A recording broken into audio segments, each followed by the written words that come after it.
Le monde, c'est nous. Bonjour l'Afrique et bonjour le monde. Bienvenue mesdames et messieurs à cette autre édition de Ligne Rouge et l'émission matinale sur Afrique Média. La télévision panafricaine. Deux sujets nous intéressent ce matin et vous l'avez suivi dans les propos liminaires. Nous parlerons de la Côte d'Ivoire avec cette condamnation à 20 ans de Guillaume Kigbafori Soro qui prend une autre tournure. Le gouvernement ivoirien a décidé tout simplement de se retirer de la déclaration de compétences prévue au protocole relatif à la charte africaine des droits de l'homme et des peuples. Alors, est-ce une manière de dire qu'Abidjan ira jusqu'au bout de l'affaire Soro? En tout cas, on en saura un peu plus tout à l'heure. Docteur Boga est au bout du fil, me signale-t-on. Bonjour, docteur Boga. Alors, on vous réveille ce matin avec cette actualité qui concerne votre pays. Vous êtes militant des droits de l'homme, un fidèle consultant en tout cas d'Afrique Média, et nous vous en serons éternellement reconnaissants. Alors, en ce moment où nous parlons de cette bataille juridique entre le gouvernement ivoirien et le camp de Guillaume Soro, une bataille qui a abouti finalement à la condamnation à 20 ans de prison de Guillaume Soro. Comment vous réagissez à cela? Avant de répondre à votre question, M. Bachir, je vais prendre les quelques pics que le président Badankani nous a envoyés. Il a dit deux choses, en fait plusieurs, mais je retiens deux. La première, il a dit que s'il y a un bon panafricaniste, en tout cas, il doit savoir qu'il ne peut pas se mêler des palabres internes entre M. Guillaume Soro et M. Alassane Ouattara. Et il a raison. Deuxième chose qu'il a dit, il a lancé un appel à tous les patriotes ivoiriens, à tous les patriotes de tous les bords, de maintenant là, se lever pour sauver la patrie.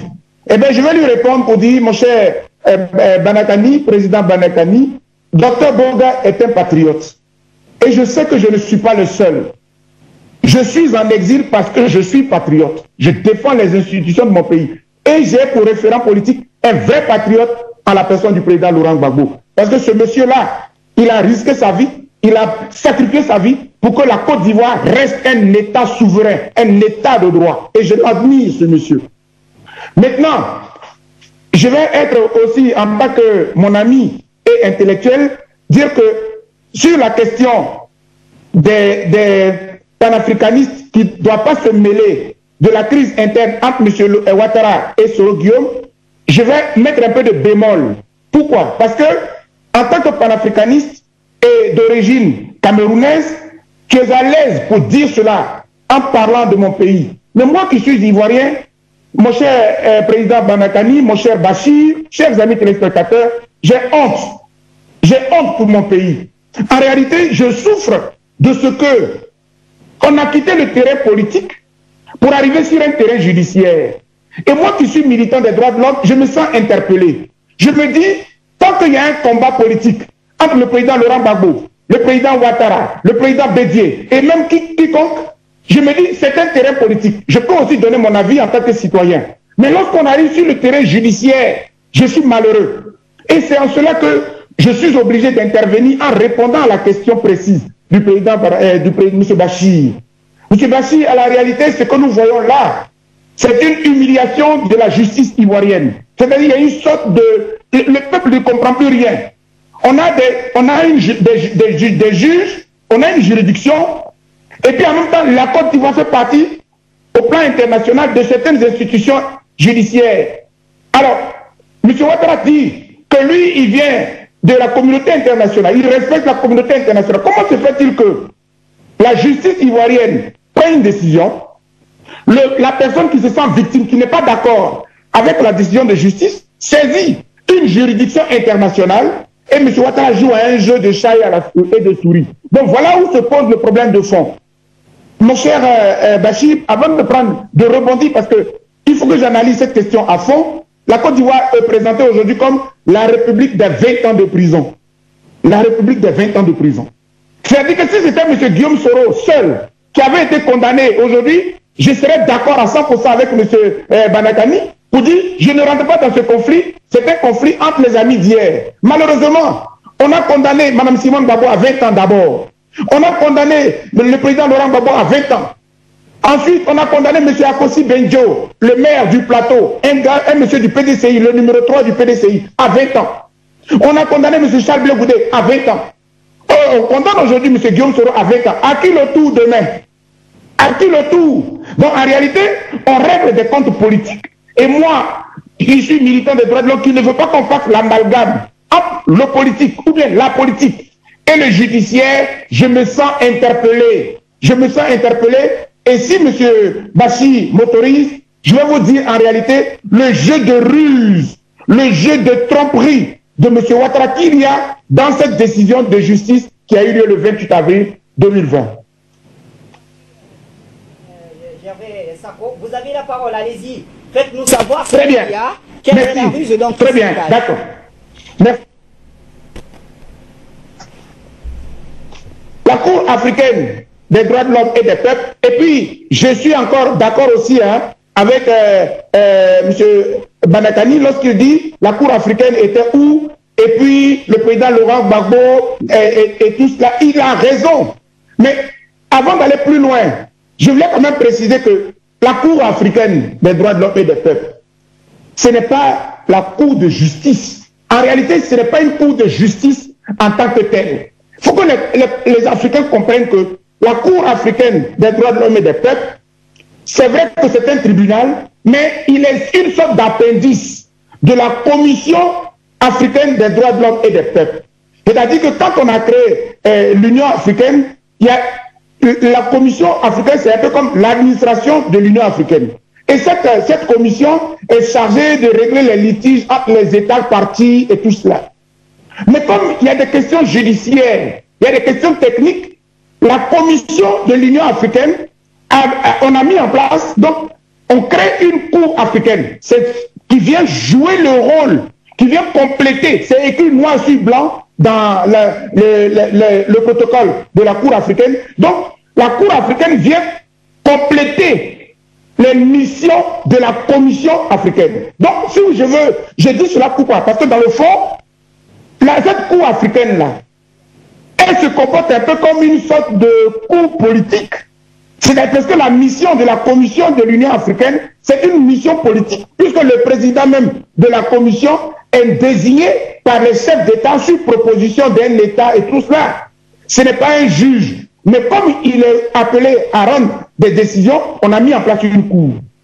La cour est créée. La Côte d'Ivoire, mon pays, a adhéré non seulement à la charte africaine, mais est partie aussi à ce protocole qui crée la cour. Lorsque la cour rend la décision, M. Ouattara dit quoi? Alors, je vais analyser ce qui s'est passé le 28. Le 28 avril, on a jugé M. Guillaume Soro. Sur quel fait? Ils sont malins. Quand je parle de tromperie et de ruse, c'est sur deux choses. Premièrement, on juge M. Guillaume Soro non pas pour atteinte à la sûreté de l'État, pour crime. Voilà, parce qu'au début, on dit qu'il a voulu faire un coup d'État. Rappelez-vous très bien, le mandat d'arrêt est émis le 23 décembre, parce qu'on dit qu'il a tenté, il y avait même une audio, c'est ce que le procureur de la République a dit. Il y a une audio où on l'entend monter un coup d'État et tout cela. Le motif principal qui a fait trembler la République, c'était que Guillaume Soro voulait faire un coup d'État contre M. Ouattara. Et donc M. Ouattara lance Interpol. Mais en même temps, on a ajouté crime économique, donc ça veut dire détournement de fonds, et puis recel de biens publics. Voilà les deux. Et donc, le dossier, on le condamne, on lance le mandat d'arrêt, et le dossier arrive à la Cour africaine. Donc la Cour africaine dit, suspendez tout. Qu'est-ce que M. Ouattara fait? Il actionne les juges. Mais on poursuit Guillaume Soro pourquoi? On le poursuit pour détournement de fonds publics et recel de biens publics. C'est-à-dire qu'il a acheté une résidence en tant que Premier ministre avec l'argent de l'État, et au lieu de reverser ce bien dans le compte de l'État, il a gardé en trafiquant les noms. Je vous rappelle que c'est une stratégie de M. Ouattara. Comme il y a une complémentarité, il y a un rapport de complémentarité entre les juridictions nationales et les juridictions extérieures, comme la CPI ou bien la Cour africaine. Si le problème de fond se pose sur la question d'attaque, atteinte à la sûreté de l'État, M. Ouattara va laisser ça de côté et il va poursuivre Guillaume Soro sur des crimes économiques. Donc, demain, quand on va demander à M. Ouattara, il dit non, ce n'est pas les mêmes faits. C'est la même chose qui a été faite avec le président Laurent Gbagbo. Il est poursuivi à la Cour pénale internationale pour plusieurs faits, notamment des faits politiques, de violation, de crimes contre l'humanité. M. Ouattara le condamne en Côte d'Ivoire à 20 ans pour crimes économiques. On dit qu'il a détourné de l'argent de la BCAO à hauteur de 300 milliards, de choses comme ça. Donc on condamne le président Laurent Gbagbo là-dessus. On fait la même chose pour M. Akossi Benjo. On dit qu'il a détourné de l'argent. M. Ouattara est très malin. C'est-à-dire que si tu es poursuivi au plan international pour atteinte à la sûreté de l'État, pour crime contre l'humanité, lui, il ne va pas te poursuivre en Côte d'Ivoire pour la même chose. Il va trouver un autre chef d'accusation pour t'emprisonner. La seule personne où M. Ouattara n'a pas réussi, c'est dans le cas de M. Blé Goudé. Parce que M. Blé Goudé, on voit qu'il y a une superposition entre les faits qui sont reprochés à M. Blé Goudé à La Haye et les faits qui sont reprochés à M. Blé Goudé en Côte d'Ivoire. Premier élément. Le deuxième élément de fond, c'est que M. Ouattara, dans sa ruse et dans sa tromperie, en même temps qu'on juge M. Guillaume Soro le 28 avril, le même jour, on sort un communiqué pour dire que la Côte d'Ivoire retire sa déclaration de compétence à la Cour africaine. Mais pour les Ivoiriens, mais pour les Africains, pour tout le monde, ça veut dire quoi? Mais M. Ouattara est fort, hein? Non seulement il condamne Guillaume Soro, et puis il se retire de la Cour africaine. Mais c'est un brave, mais c'est un chef. C'est faux. Mesdames et messieurs, c'est un mensonge. La Côte d'Ivoire ne s'est pas retirée de la Charte africaine des droits de l'homme. Le communiqué de M. Ouattara ne le dit pas. 2. La Côte d'Ivoire ne s'est pas retirée de la Cour africaine des droits de l'homme et des peuples. Le communiqué de M. Ouattara ne le dit pas. Le communiqué de M. Ouattara dit qu'on retire la reconnaissance, si vous voulez, la compétence de la Cour africaine pour recevoir les plaintes des citoyens ivoiriens ou bien des ONG ivoiriennes. Voilà ce que cela veut dire clairement. Parce que quand on a créé la Cour, comme elle dépend de la Commission africaine, on dit que si une ONG camerounaise ou guinéenne veut saisir la CPI, il faudrait que le pays ait d'abord écrit, veut saisir la Cour africaine, il faudrait que le pays ait d'abord reconnu la compétence de la Cour africaine pour recevoir les plaintes des citoyens et des ONG. Voilà ce que M. Ouattara a retiré. En clair et en conclusion, les affaires de M. Guillaume Soro continuent d'être pendantes devant la Cour africaine des droits de l'homme et des peuples. Et même ce que M. Ouattara a demandé ne prend pas effet immédiatement. Il y a un délai. Généralement, en Afrique, le délai est de 1 an. Ça veut dire qu'ils ont manifesté le besoin, mais ça ne veut pas dire que systématiquement la Côte d'Ivoire, les ONG de Côte d'Ivoire, les citoyens de Côte d'Ivoire ne peuvent plus continuer de saisir la Cour sur un délai à peu près de 1 an. Et la Côte d'Ivoire n'est pas le premier pays. Il y a la Tanzanie qui a fait le même retrait. Il y a aussi le Rwanda qui a fait le même retrait. Et puis tout dernièrement, il y a le Bénin en mars 2020 qui vient de faire son retrait. Ça ne veut rien dire. Mais M. Ouattara veut distraire les gens. Il veut se croire fort. Il veut se croire puissant. Aujourd'hui, il est bloqué. Je fais cette analyse qui n'est pas du tout en contradiction avec ce que vient de dire mon ami, Bandakani. Je fais cette analyse parce que le fait d'être un état de droit et de mépriser les décisions de droit qui viennent d'ailleurs, pour moi, ça fait que le président, le dirigeant qui se croit est un démocrate, en réalité, il agit tel un dictateur. Quelqu'un qui n'écoute que sa vérité, quelqu'un qui ne fait que ce qu'il veut. Voilà un peu ce que je voulais développer ce matin. Et puis, je pense qu'on peut en discuter, mais au fond, M. Ouattara est cloué, il est coincé, et il appartient aux Ivoiriens de prendre leurs responsabilités. Voilà, merci pour cette brillante analyse qui nous permet en tout cas de comprendre beaucoup de choses. Président Bandakani, vous réagirez tout à l'heure, rassurez-vous, et même nos téléspectateurs, beaucoup m'écrivent déjà, on veut intervenir. Vous allez intervenir, rassurez-vous. Je lis ce message de Général Bao que nous saluons. Il dit bonjour Bachir, bonjour Président Bandakani et à Dr Sako. Alors ce retrait de Ouattara de la Cour africaine dénote de sa mauvaise foi et finit de convaincre les présidents africains et même les plus sceptiques que c'est un dictateur, comme le dit Bogota, le petit gros. Alors, c'est lui qui le connaît. Cela aura l'avantage de le décrédibiliser aux yeux de l'opinion internationale. Vous n'êtes pas sans savoir que l'adhésion à la CADPH, c'est-à-dire la Cour africaine des droits de l'homme, est l'une des conditions des institutions de Bretton Woods, garante et symbole de bonne gouvernance. Alors on connaît le sort qui a été réservé aux 3 pays africains qui se sont retirés de cette Cour. Alors dans un contexte de l'union des braves peuples africains face au Covid-19, M. Ouattara choisit de fragiliser les institutions africaines, dont l'Union africaine en sortant de cette Cour. C'est de bonne augure donc pour mettre enfin tout le monde de notre côté, écrit-il, pour l'évincer du pouvoir. Voilà, ça c'est le militant qui a parlé vers la fin. Président Madakani, c'est un message donc du général Bao que nous saluons. Alors, tout à l'heure, docteur Sako le relevait, d'ailleurs il y a des pays qui se sont comportés de la même manière. C'est vrai que les circonstances n'étaient peut-être pas les mêmes, mais est-ce que cela signifie que Guillaume Soro a toqué à la mauvaise porte, ou alors à une porte déjà défoncée? Non, il n'a pas toqué à la mauvaise porte. Oui. Parce que dans la démarche de M. Guillaume Soro, il faut intégrer le fait que toutes les failles qu'il peut exploiter pour consolider sa démarche, il ne manquera pas de le faire. Et n'oubliez pas qu'il a été au pouvoir, il a des alliés, Oui. il a des alliés internationaux, y compris l'Union africaine. Donc l'analyse, il n'y a pas de contradiction fondamentale entre moi et Dr Sako et même mon ami général Bao que je salue en passant. Il n'y a pas de contradiction fondamentale. Il y a des approches tactiques, mais qui se rencontrent. C'est-à-dire que l'analyse du docteur Boga-Javert est une analyse, je vais dire ça, c'est-à-dire profondément juridique. Profondément juridique. Oui. En parenthèse, en tenant compte même des pouvoirs de cette cour, qui n'a qu'un pouvoir symbolique, qui n'a qu'un pouvoir moral, mais qu'on peut utiliser comme moyen de pression, ou bien comme moyen de crédibilisation d'une démarche. C'est-à-dire, c'est de là qu'il s'agit. Donc à ce niveau, l'analyse de Dr Boga-Javert démontre que on n'a pas affaire à un pouvoir, n'est-ce pas, à un État qui respecte le droit en Côte d'Ivoire. Donc à ce niveau, moi, docteur, on connaît tout ça. On est d'accord là-dessus. Il n'y a pas de débat entre moi et lui par rapport à ça.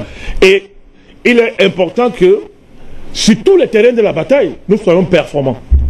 C'est-à-dire, sur tous les terrains du commun, nous doit être performants. Et là, il fait une analyse pertinente et performante, n'est-ce pas, juridique, n'est-ce pas, de la démarche de M. Guillaume Soro, et ce que ça fait ressortir de la réalité du pouvoir de M. Ouattara.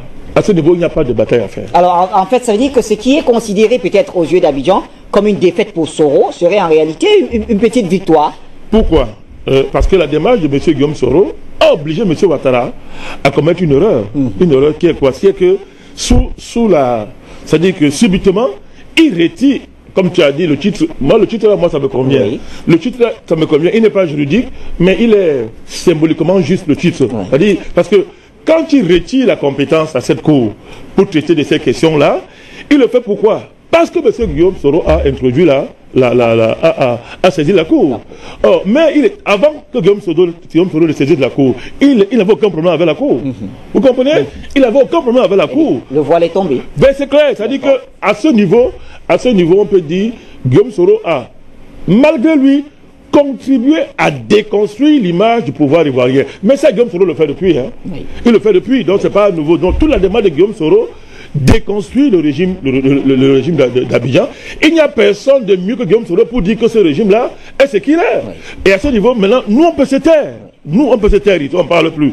Donc, le fils de Ouattara est en train de dire que M. Ouattara est ce qu'il est. Mais nous on a dit depuis que M. Ouattara c'est un pouvoir d'exception. Nous l'avons dit. Et un pouvoir d'exception, c'est un pouvoir d'exception, ce n'est pas un pouvoir de droit, M. Bachir. Nous, on l'a dit depuis, le docteur Javert le sait. Nous avons dit qu'on avait affaire à un état d'exception. Mais maintenant, que la démarche d'un ancien pilier du pouvoir conforte ce que nous disons depuis pratiquement 10 ans sur ce régime, on ne peut que se réjouir. Vous comprenez? Mais je vais vous dire pourquoi moi je pose le débat à ce niveau. Et c'est important, M. Bachir. Oui. C'est important. Parce que toute la démarche de M. Guillaume Soro, et tous ceux qui l'accompagnent et ses parrains, est de le victimiser d'abord. Écoutez bien ce que je viens de vous dire. C'est-à-dire que le but des parrains de M. Guillaume Soro qui sont à l'étranger et tout, c'est de le victimiser et le mettre au niveau de victimisation entre guillemets du président Barbeau et du ministre Blé Boudé. Écoutez bien ce que je suis en train de vous dire. Monsieur Guillaume Soro, c'est un homme politique. Sa demande n'est pas judiciaire. Donc moi, je ne peux pas me contenter d'une lecture judiciaire, même si elle est performante, comme m'a fait le docteur Boga Javet. Je démontre que M. Guillaume Soro est dans une démarche politique visant à se servir des failles de M. Ouattara, qui n'est pas un état de droit. M. Guillaume Soro le dit maintenant, ça se voit, tout le monde le voit, mais il veut se servir de ça pour se victimiser davantage et se mettre au même niveau que le président Barbeau et le ministre Blé Goudé. C'est-à-dire que désormais, quand on va dire quelles sont les victimes de M. Ouattara, M. Guillaume Soro va se présenter pour dire qu'il est victime de M. Ouattara. Je dis non, c'est une imposture, c'est un bourreau. C'est un bourreau. Et il faut faire très attention. Pourquoi? Dans le jeu politique ivoirien, tout le monde sait aujourd'hui que la CPI n'existe plus. Grâce au combat des panafricanistes, qui peut nier ça? Nous avons mis à terre cette cour de sorciers.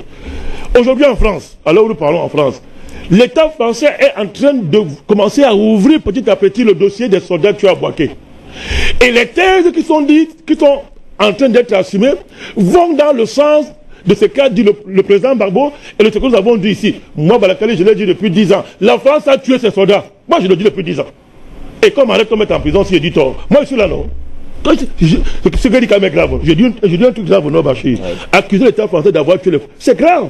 Si l'État français considère que je mente, qui vient m'arrêter? Qu'on est en justice. Mais c'est tard parce que même aujourd'hui, la France est en train de vouloir vider ce dossier. Et évidemment, ce n'est pas un dossier judiciaire. La France veut imposer des négociations. C'est-à-dire que trouver un deal, libérer le président Barbeau à travers des deals. Et on clôt certains dossiers. Vous comprenez? Je suis en train de vous dire ça. Vous comprenez? Donc, voilà un coup qui libère le président Gbagbo. Le déclare innocent. La Cour pénale internationale. Et votre soi-disant coup de machin de droit du peuple africain ne dit rien. Il même se saisir de ça pour dire que, oh monsieur, nous, Cour africaine de droits de l'homme et des peuples, je parle français. Je ne suis pas docteur en doctorat. J'ai entendu que c'est la Cour africaine des droits de l'homme, non? C'est vous qui les avez obligés de s'appeler comme ça. Hein? Voilà les droits de l'homme. M. Gbagbo a déclaré innocent. Le ministre Blé Goudé a déclaré innocent par la Cour de sorcellerie internationale. La Cour pénale africaine, là, la Cour de machin, ils attendent quoi? Il faut les saisir pour ça. Hein? Allez comprendre pourquoi. Maintenant, lorsque M. Guillaume Soro fait sa fanfaronnade juridique là, il réagit promptement. Oui, on me dira, oui, le docteur qui est un grand juriste, qui il a raison là, là-dessus, oui, d'accord, il a fait une démarche pour... Mais, sauf si je me trompe, je crois que dans la disposition de cette Cour, elle a le droit de se saisir des cas qui portent atteinte fondamentalement, n'est-ce pas, aux droits de l'homme et des peuples. C'est sa mission, oui. Mais est-ce que le cas Gbagbo, est-ce que le cas Blé Goudé, lorsque Mme Gbagbo a été condamnée, lorsque Simon Gbagbo a été condamné, lorsque le président Gbagbo a été condamné par le régime ivoirien et consort, c'était flagrant. Était flagrant. Elle n'avait pas besoin même d'une quelconque démarche pour dire que, mais écoutez, il y a c'est un acharnement judiciaire grave. C'est-à-dire qu'on aime là, c'est des crimes judiciaires que vous êtes en train de commettre là. Silence total, vous comprenez. Or, par cette situation, M. Guillaume Soro se victimise, Bachir. Et quel est le but à la fin? Vous nous le dites? Et c'est là où j'attire l'attention de tous les Africains et de tous les panafricanistes, si vous êtes cohérents. Vous voulez me faire croire qu'on peut accepter Bachir, que M. Ouattara quitte le pouvoir, il est remplacé par M. Guillaume Soro? C'est pas ça l'objectif? Qu'est-ce qu'il fait en France? Et là, je veux faire un peu l'analyse, je veux faire un peu de science politique ce matin, je suis obligé de le faire, Bachir, permettez-le moi. Alors, nous parlons en France, quelle est la situation? Celui que vous appelez président français là, hein? Il est le plus nul du monde. C'est-à-dire, voilà, vous voulez jamais m'interrompre. Pas vous interrompre, mais je voudrais bien qu'on trouve une manière de le dire autrement. Je vous en prie, allons-y. Ce monsieur, c'est moi qui dois trouver la manière. Lorsque lui me démontre qu'il est même un enfant de la rue, il se met à parler des affaires diplomatiques avec Collabro, machin comme ça. Vous vous souvenez, je ne sais pas comment il s'appelle ce type-là. Collabro. Oui. C'est moi qui lui ai dit de faire ça. Après avoir fait tabasser un gilet jaune, lui qui demandait des vraies choses, pas tabasser. Alors, où est-ce qu'on veut aller? Ne me demandez pas à moi de blanchir M. Macron. J'arrive. Allons-y, nous sommes dans l'analyse. Oui, je suis dedans. Oui. Donc, ce monsieur qui est le plus nul des présidents et qui bientôt va être traîné en justice en France pour avoir assassiné les Français, n'est-ce pas, a des problèmes sérieux en France. Et du coup, la droite française se réorganise. la droite française se réorganise dans le cadre de l'après-Macron. Vous savez que M. Macron s'est fait élire en démontrant qu'il est le plus grand politicien du monde entier. Il est très jeune, il a 40 ans, d'autres sont des vieux, ils ne valent rien. Ils sont en train de boire du petit lait que, bon, le petit garçon là s'est enterré, il est venu, il ne sait rien, il n'a aucune expérience, et il a déjà, c'est-à-dire, il va être le premier président français qui va répondre devant un tribunal pour avoir tué les Français. Les médecins s'organisent, les vétérinaires s'organisent, tous les Français s'organisent pour finir avec ce monsieur. Et ce n'est pas moi qui va pleurer. Lui qui donne des leçons au président africain alors qu'il ne peut même pas gérer sa boutique. Alors, vous nous dites que la droite s'organise. Oui, s'organise. Je veux voir le lien avec la Côte d'Ivoire. Le lien, c'est que l'une des endroits où la France prend l'argent directement. C'est-à-dire qu'elle prend. Comme elle voulait faire avec Sylvanus Olympio. C'est-à-dire, malgré les entreprises qui pillent, M. Ouattara doit s'assurer que chaque année, qu'il y a une quantité d'argent frais que les Français doivent prendre. C'est des centaines de milliards de francs, M. Bachir. Vous comprenez ça?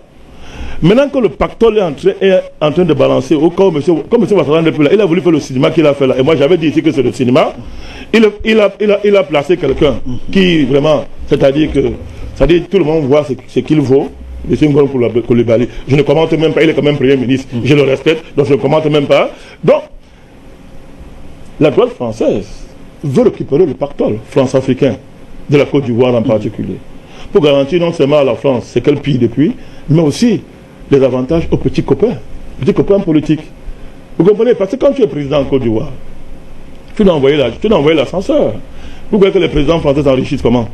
On n'a pas vu M. Sarkozy venir défendre une entreprise en plein jour à Abidjan, le groupe Accor, venir se mettre là. Quand il finit ça, il y a les grandes corruptions. D'ailleurs, il est même membre du conseil d'administration de cette affaire. C'est comme ça que ça se passe. Et tout votre pouvoir, vous puisez directement. Maintenant, si vous placez quelqu'un, mais alors, c'est le jackpot.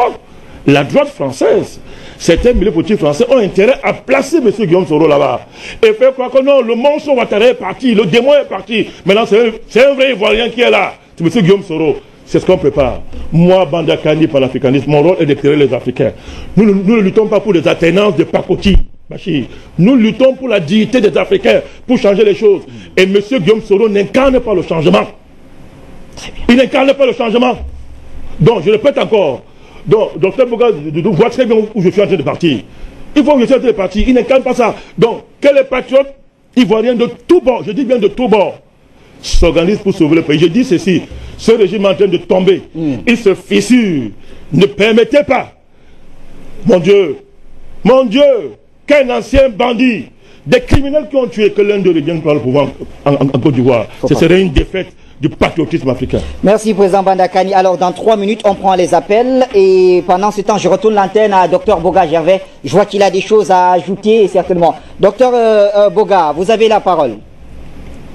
Oui, merci beaucoup. Merci, mon cher Président Banda Kani. Merci encore, mon cher Bachir. Je pense que là, c'est un plateau alléchant, un plateau riche. Parce que riche en information, riche en, j'allais dire, en propositions concrètes. Et je voudrais dire à mon cher Bachir, à mon cher Banda Kani que nous sommes en phase. Nous sommes en phase. Tu sais, cher ami, je préfère te tutoyer au nom de ce que nous travaillons ensemble dans la même vision pour notre continent. Je me suis souvent retrouvé sur le même plateau ici, à Afrique Média, avec notre ami, comment dire, professeur Nyamsi, représentant de M. Guillaume Soro. Et très souvent, il avait pour habitude de dire, oui, c'est le leader générationnel. C'est le leader générationnel. Et j'étais obligé chaque fois de sortir de mes gonds. Vous savez, je sors de mes gonds parce que quand vous dites un leader générationnel, quand vous dites que M. Guillaume Soro est leader générationnel, quelqu'un qui a pris des armes contre la patrie, contre la République, comment peut-il être une référence générationnelle? Et j'ai toujours dit à tous les militants de M. Guillaume Soro, ses partisans et ses sympathisants, qu'il n'a pas encore fini de demander pardon, en même temps qu'il veut être candidat pour diriger la Côte d'Ivoire. De mon point de vue, c'est une blessure supplémentaire qu'il apporte à tous les patriotes, à tous les citoyens ivoiriens, parce que la rébellion nous a blessés, la rébellion a déchiré la patrie, Et moi-même qui vous parle, je suis une victime de cette rébellion-là. Tous les exilés qui sont au Bénin, au Togo, au Ghana, en Europe, partout, nous sommes les victimes de M. Guillaume Soro et qui a avoué publiquement en France qu'il a tissé un deal avec M. Ouattara et que c'est à cause de ce deal qu'il a sacrifié le président Laurent Gbagbo. C'est à cause de ce deal qu'il a sacrifié M. Blé Goudé. Donc voilà. Donc c'est vrai qu'aujourd'hui, dans cette posture, j'ai envie de dire, c'est bien fait pour sa gueule. Excusez-moi de l'expression. C'est bien fait pour lui. Sauf que aujourd'hui, M. Guillaume Soro, et j'ai toujours dit ici, aussi longtemps qu'il veut faire de la politique, dans l'opposition, on peut se parler. S'il veut prendre des armes, qu'il continue, si c'est telle est sa destinée, qu'il aille seul, on ne le suivra pas. M. Banakani a dû comprendre que je suis très mesuré et je suis arc-bouté sur les engagements de mon pays, le respect de l'état de droit. Parce que si les juges se soumettent à l'homme politique, s'il y a une confusion entre le pouvoir exécutif et le pouvoir judiciaire, déjà que le pouvoir législatif est sous la coupe de l'exécutif, on est foutu dans l'état de droit, on est foutu dans la République et il n'y aura même plus d'état de droit. Voilà ce que je plaide. Parce que, de toute façon, la Côte d'Ivoire doit continuer. On a des élections qui arrivent. Si on n'a pas une justice crédible, si on n'a pas des juges indépendants, capables de dire le droit, mais autant dire que l'élection est déjà dans la poche de M. Ouattara. Donc quand je parle ainsi, c'est pour interpeller la communauté internationale pour dire, voici le Ouattara que vous nous avez envoyé. Quelqu'un qui viole tout ce qui est droit, quelqu'un qui viole la loi, quelqu'un qui ne reconnaît pas l'état de droit. Maintenant, quand j'ai fini de dire ça, pour terminer, et vous passez la parole, je veux dire à mon cher Banakani et à tous ceux qui nous écoutent, tous les téléspectateurs d'Afrique Média, oui, les Ivoiriens sont là interpellés. Tous les Ivoiriens sont interpellés. M. Ouattara s'en fout des décisions de justice. M. Ouattara manipule la justice. M. Ouattara utilise le droit pour éliminer des adversaires politiques. Qu'est-ce qu'on fait? On fait comment? Et c'est en cela que la FIDOP, ma structure, Grade Afrique, une autre structure que j'ai déclarée aux États-Unis, nous sommes debout pour que les Ivoiriens prennent leurs responsabilités, défendent la patrie pour sauver la patrie. J'ai toujours dit ici, et je le dirai à tout le monde, M. Guillaume Soro est dans la coalition de M. Bédier, mais le jour où les candidatures seront déclarées, tout Ivoirien dira ce qu'il en pense. Et moi, aujourd'hui, nous écoutons beaucoup le président Laurent Gbagbo, et au moment venu, nous dirons ce que nous en pensons. Mais pour l'heure, il faut sauver la patrie. Parce que Ouattara est en train de préparer un passage en force. D'ailleurs, dès le 31 octobre 2020, son mandat est terminé. Si l'élection n'a pas lieu, lui-même il sait où il doit se retrouver. Merci. Alors, on va rapidement donner la parole à nos téléspectateurs. On a d'ailleurs pris 5 minutes dans leur temps de parole, mais ça va se compenser. Abou, bonjour. Alors, vous êtes en attente depuis une dizaine de minutes, depuis l'Angleterre déjà. Cher ami, vous avez la parole.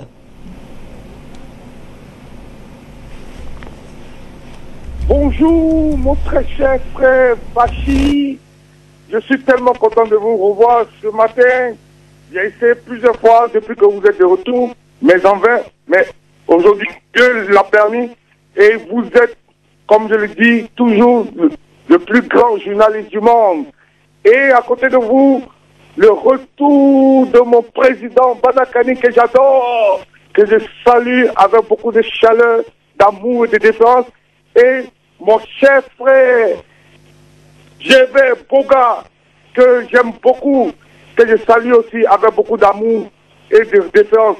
Et je salue tous les téléspectateurs d'Afrique Média, les techniciens et le PDG que j'adore, c'est M. Abou depuis l'Angleterre. Je salue tous les appelants qui sont sur la plateforme, les téléspectateurs d'Afrique Média, sur WhatsApp. Et quand je dis ça, je reviens à la problématique de ce jour. Vous savez, nous, les Ivoiriens, comme on a dit depuis 2012 sur Afrique Média, qu'on ne se trompe pas de combat. Nous savons que tous notre ennemi, c'est la France, c'est le gouvernement français en l'occurrence. Donc, nous ne sommes pas dupes, les Ivoiriens. Ce qui se passe actuellement dans l'actualité, nous savons que c'est une affaire franco-française. Que ce soit Alassane et Soro, nous savons tous que c'est la France qui manigance. Et pour ceux Je veux même inviter tous les Ivoiriens à aller sur YouTube. Le combattant Govi Gomez qui est en France, il a fait une grande vidéo pour dire combien de fois la France et la France qui dirige la Côte d'Ivoire actuellement sur le régime Ouattara à tous les domaines, même à la présidence, le vrai président, c'est un Français. Donc, Alassane actuellement n'est que un boy de maison. On le paye un salaire. Donc, tout l'argent de la Côte d'Ivoire, à tous les niveaux, dans tous les ministères, le vrai ministre, il y a un ministre français, et le ministre fulgurant, c'est celui qu'on voit à la télévision qui est ivoirien. Sinon, à tous les domaines, même dans les directions, il y a un directeur français et le directeur ivoirien qu'on voit les plus grands. Donc la France nous tient à tous les domaines. Et c'est en ce sens-là que nous voyons ce folklore dans lequel la France nous met. En l'occurrence, celui que j'appelle mon petit frère, Emmanuel Macron, qui dit que lui, il était loin de la colonisation et de l'esclavage, que c'était un homme nouveau. Mais qu'est-ce qu'il nous montre? C'est celui-là qui nous montre qu'il nous met dans un folklore et à quoi il réduit la justice ivoirienne ou bien la justice africaine. Comment une justice peut avoir une sentence générique qui s'applique à tous les niveaux? C'est-à-dire qu'on se moque tellement des Ivoiriens que maintenant on dit 20 ans de prison pour tout le monde. C'est-à-dire quelle que soit votre affaire, que ce soit une affaire criminelle, une affaire de détournement de fonds, 20 ans de prison de façon générique. On ne fait même pas d'effort. Avec quelle légèreté, de façon folklorique, on présente les pays africains à ce 21e siècle-là. Une justice qui a une sentence générique qui s'applique à tout le monde. Bon, on se moque, c'est une infantilisation, une imbécilisation de la Côte d'Ivoire et de l'Afrique à travers la Côte d'Ivoire. Donc on nous montre le mépris profond que la France a pour les Africains et en l'occurrence la Côte d'Ivoire. C'est ce qui est en train de se faire. Donc nous, ce qui se passe là, c'est un problème franco-français parce que ce soit Soro, que ce soit Alassane Dramane, c'est la France qui est derrière, c'est la France qui manigance. Donc ils sont en train de nous distraire, après ils vont nous faire passer un joker, et puis encore, c'est la France qui a gagné. Mais nous disons non, la France ne peut même pas nous distraire. C'est pourquoi que, quelles que soient toutes les analyses qu'on fait, si on veut détacher la France, quand on pense que... Voilà, merci à notre ami Abou depuis l'Angleterre pour sa contribution. D'autres appelants, merci à vous Abou, d'autres appelants, et cette fois c'est le Ghana. Pasteur Soa nous appelle aussi depuis plusieurs minutes. Pasteur Soa, bonjour. Africain des droits de l'homme, c'est... Allô, Pasteur Soa. Bonjour, Bachir, bon arrivée de la Guinée-Conakry. Bonjour, président Barakani, et la gratitude avec vous. Bonjour, Bouka Sako. Bouka Sako, ça fait quelques jours, il disait comme ça que gouverner, c'est prévoir et ne rien prévoir, c'est courir à sa fête à 10 000 de Guiradin dans la politique universelle de 1952. Merci. Et cette citation, Bouka Sako, lorsque vous avez fait cette déclaration, ça m'a amené à comprendre que la Côte d'Ivoire est un peu plus bas. Effectivement, parce que si Ouattara avait prévu quelque chose, aujourd'hui cela ne pouvait pas arriver. Ce qui veut dire que Ouattara n'est pas un politicien. Bon, Thomas Sankara disait, l'esclave qui n'est pas capable d'assumer sa révolte ne mérite pas que l'on s'apitoie sur son sol. Je vais dire, Boga Sako, que également, Barakani a dit que c'est très important, ça fait que la lumière, c'est qu'aujourd'hui, la responsabilité devient aux Ivoiriens de sorte que ce grand pays devient aux Ivoiriens. Parce que l'esclave, aujourd'hui, que nous sommes obligés de penser dans une révolte de sorte que notre pays puisse revenir dans notre monde. Parce que l'homme qui est là-bas ne peut pas prévoir, parce qu'il n'est pas politique. L'homme qui est là-bas ne peut pas prévoir comment la Côte d'Ivoire va être. L'homme qui est là-bas ne peut rien faire. Parce qu'aujourd'hui, si il décide de coup comme tu l'as bien défini, je pense que tu nous as bien expliqué, on a compris, ça montre que ce n'est pas un politicien, ça montre que c'est un homme d'affaires, ça montre que c'est un affairiste qui est en train de détruire, qui est en train de ramener la Côte d'Ivoire plus de 60 ans en arrière. Et si, comme Thomas Sankara l'a dit, si on ne se lève pas, je pense que ce n'est pas bien. Pour finir, merci. Tellement que les Ivoiriens qui sont contents, je voulais quand même honorer quelques personnes. Je voulais saluer Emmanuel Denis Roger, je j'étais Koudou, Timothée, Pasteur Toazama, et je voulais finir pour saluer Pasteur Joanne. Que Dieu bénisse Afrique médiane. Merci Pasteur Soa pour cet appel depuis le Ghana. Nous restons toujours sur notre thème et remarquez que nous allons y rester dans la mesure où beaucoup de nos téléspectateurs ont à dire. Alice, Madame Alice Kouassi, bonjour Madame Alice. D'accord. Bonjour. Bonjour le président Badakani. Bonjour le docteur Bokasako et bonjour Bachir. Vous êtes notre lumière qui éclaire tous les jours l'Afrique. Donc je vous en remercie. Vous savez, quand le président Chirac était encore en vie, étant président, ils ont bombardé Bouaké, ils ont tué les Français. À cause de qui? Ces Français qui ont été massacrés là, c'est à cause de qui? À cause d'Alassane Dramane Ouattara. C'était pour l'installer au pouvoir. Ils ont assassiné eux-mêmes leurs propres ressortissants pour accuser Laurent Gbagbo, profiter de cette occasion pour renverser le pouvoir du président Laurent Gbagbo, pour installer toujours le même Alassane Dramane Ouattara. Donc les Français sont morts à cause de lui. La preuve, quand Macron est allé à Abidjan, lui, il a accompagné Macron à aller commémorer les Français, tandis qu'il y a des Ivoiriens qui sont morts à Diokwe, il n'en a rien à foutre. Quand on regarde tout ce qui se passe actuellement, ça veut dire que Alassane Dramane Ouattara n'a pas gagné les élections. Il n'a pas gagné les élections présidentielles. Pourquoi en 2012, là, il ne les a pas gagnées? Parce qu'il ne respecte pas les lois du monde même en fait. Et il ne respecte pas sa parole donnée. Il ne respecte même pas sa propre signature. Quand les élections étaient proclamées, ils ont pris quelqu'un qui a son bureau, qui doit proclamer les résultats dans son bureau. On l'a pris, on l'amène au QG d'un candidat pour proclamer un résultat présidentiel. Depuis quand dans le monde on peut faire un truc pareil? Ils prêtent serment dans un hôtel. Dans le monde, vous avez vu quelqu'un prêter serment dans un hôtel pour être président? Si ce n'est pas lui et le président gambien qui ont fait ça. Il a été le premier à faire ce coup-là. La loi ivoirienne, il ne les a jamais respectées. Il manipule notre constitution à sa guise. On dit derrière un grand homme, il y a une grande dame. C'est-à-dire que de la manière il est, c'est comme ça celle qui est derrière lui est. Donc ce sont les deux manipulateurs qui ont détruit notre pays, qui ont mis la Côte d'Ivoire en genoux, qui manipulent la loi suprême de notre pays à leur guise. Ils marchent dessus, ils écrasent notre constitution, ils déchirent notre constitution, ils vont au WC avec, ils essuient leur derrière avec. Voilà, merci à Madame Alice pour sa contribution. Alors, on a juste oublié, ou plutôt j'ai oublié de rappeler à nos téléspectateurs, ce sera 2 minutes pour chacun. Cela nous permet d'avoir, de donner aussi la possibilité à un maximum de personnes d'appeler. Et justement, quand on le dit, il y a Madame Cissé qui est juste derrière. Bonjour Madame Cissé.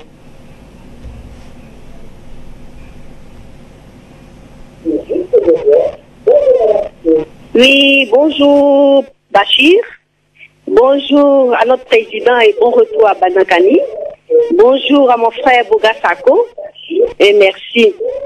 Le président Banakani et Bogasako ont dit quelque chose, ils en appellent à la responsabilité des Ivoiriens.